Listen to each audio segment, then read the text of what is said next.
જય હિન્દ દોસ્તો, સદન નોલેજ યુટ્યુબ ચેનલમાં આપ સર્વ મિત્રોનું સ્વાગત છે। મિત્રો, આજે આપણે ચર્ચા કરવાના છે સિનિયર સાયન્ટિફિક આસિસ્ટન્ટ તો પર્યાવરણને લગતા જે અગત્યના પ્રોટોકોલ છે તેના વિશે આજે આપણે ચર્ચા કરવાના છીએ। જો મિત્રો તમે આપણી યુટ્યુબ ચેનલને સબસ્ક્રાઇબ ન કર્યો તો સબસ્ક્રાઇબ કરી નાખજો, બેલ આઇકન પ્રેસ કરી નાખજો અને આપણી ટેલિગ્રામ ચેનલમાં આજે જોઈન ન થયો તો ટેલિગ્રામ ચેનલનું નામ છે સદેવ નોલેજ, એમાં જોઈન થઈ જજો બરોબર, એટલે તમને જે આપણા અગત્યના વિડીયો છે એ મેળવી શકો। તો આ પ્રોટોકોલ જે છે, પ્રોટોકોલના આપણે અગત્ય જે છે પર્યાવરણ છે, તો પર્યાવરણની દ્રષ્ટિએ આપણી માટે ખૂબ જ અગત્યના બની શકે છે। તો આપણને પર્યાવરણના પ્રોટોકોલ, કયો પ્રોટોકોલ શેની સાથે સંકળાયેલો છે તેની ટ્રીક આપણે જોવાના છે બરોબર। બધા પ્રોટોકોલ જે છે આપણે આજે જોઈ લેવાના છીએ। તો આપણને કેવો પ્રશ્ન પૂછાય છે તેના વિશે જો સૌપ્રથમ આપણે વાત કરી લઈએ તો આપણને પ્રશ્ન પૂછાય છે કે વિયેના કન્વેન્શન શાની સાથે સંકળાયેલો છે।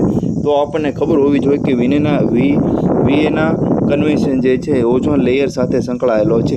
ત્યારબાદ આપણને એવો પ્રશ્ન પૂછવામાં આવે કે મોન્ટ્રીયલ પ્રોટોકોલ જે છે, મોન્ટ્રીયલ પ્રોટોકોલ શાની સાથે સંકળાયેલો છે? તો મોન્ટ્રીયલ પ્રોટોકોલ પણ ઓઝોન લેયર સાથે સંકળાયેલો છે।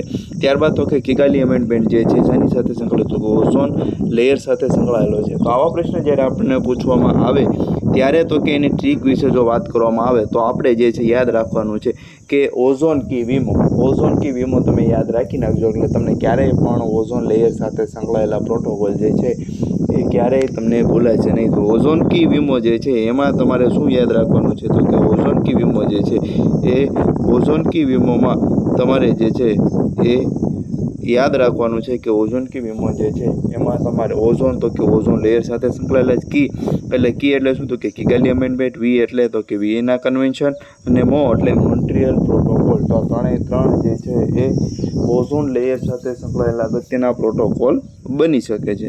ત્યારબાદ તો કે બીજો વાત કરીએ તો ક્યોટો પ્રોટોકોલ બરાબર। આગળ આપણે કિગાલી વિશે વાત કરીએ તો આપણને હવે તો કે ક્યોટો પ્રોટોકોલ જે છે તેના વિશે છે। તો ક્યોટો પ્રોટોકોલ જે છે એ શાની સાથે સંકળાયેલો છે? આવો પ્રશ્ન તમને પૂછાઈ શકે।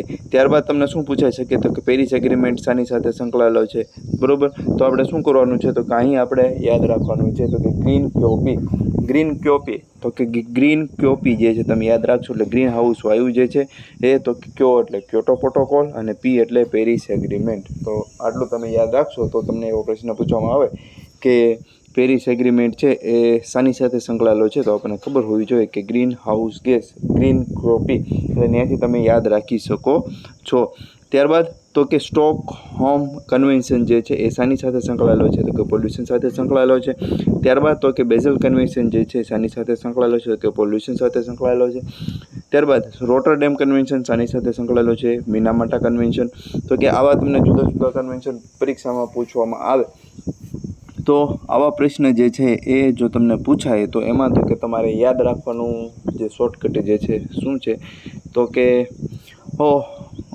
એક વ્યક્તિ જે છે એ તો કે એસબીઆર નામના વ્યક્તિને બોલાવે છે અને એસબીઆર નામના વ્યક્તિને કહે છે કે મીના નામની એક છોકરી છે એ તો કે માર ખાય અને ક્યાં જાય છે? તો કે લંડન જાય છે। મીના નામની એક છોકરી છે એ શું કરે છે? તો કે માર ખાઈને લંડન જાય છે।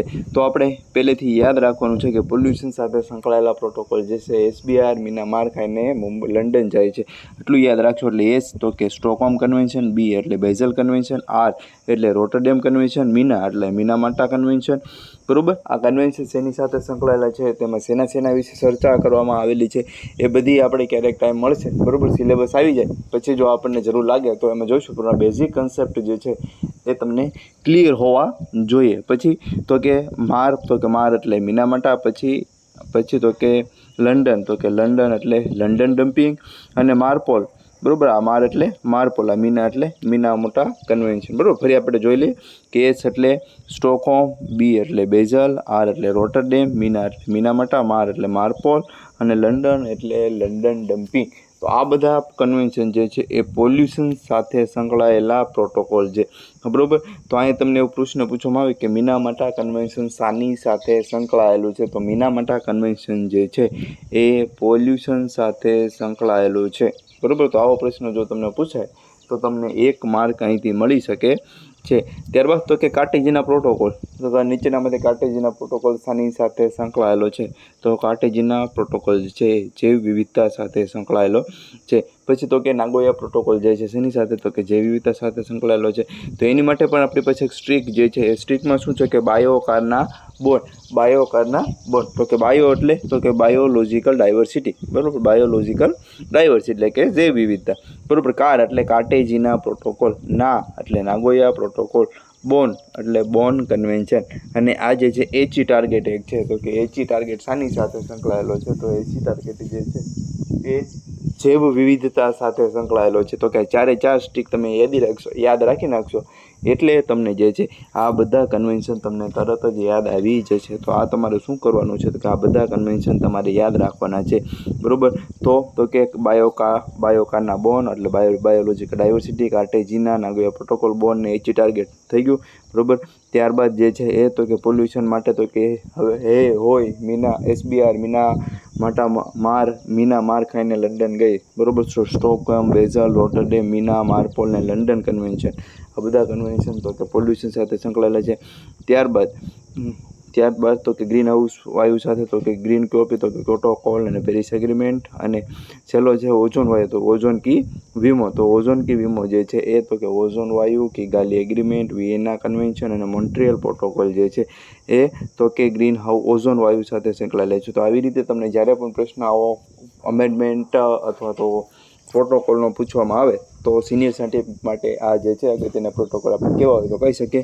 તો ફરી આપણે મળીશું નવા જે છે વિડીયો સાથે, અને સિલેબસ આવે તો સિલેબસમાં આપણે ડીપમાં કંઈક ચર્ચા કરીશું, અને સિલેબસ જે છે સિલેબસ વાઇઝ આપણે કંઈક ભવિષ્યનું સારું એવું પ્લાનિંગ કરીશું કે જેથી તમને ઉપયોગી નીવડી શકે અને પરીક્ષા તમે આરામથી પાસ કરી શકો. અને તમે જો હજુ સુધી આપણી ટેલિગ્રામ ચેનલમાં જોઈન ન થયો તો ટેલિગ્રામ ચેનલમાં જોઈન્ટ થઈ જજો. તો ચાલો મિત્રો, બાય. જય હિન્દ, જય ભારત.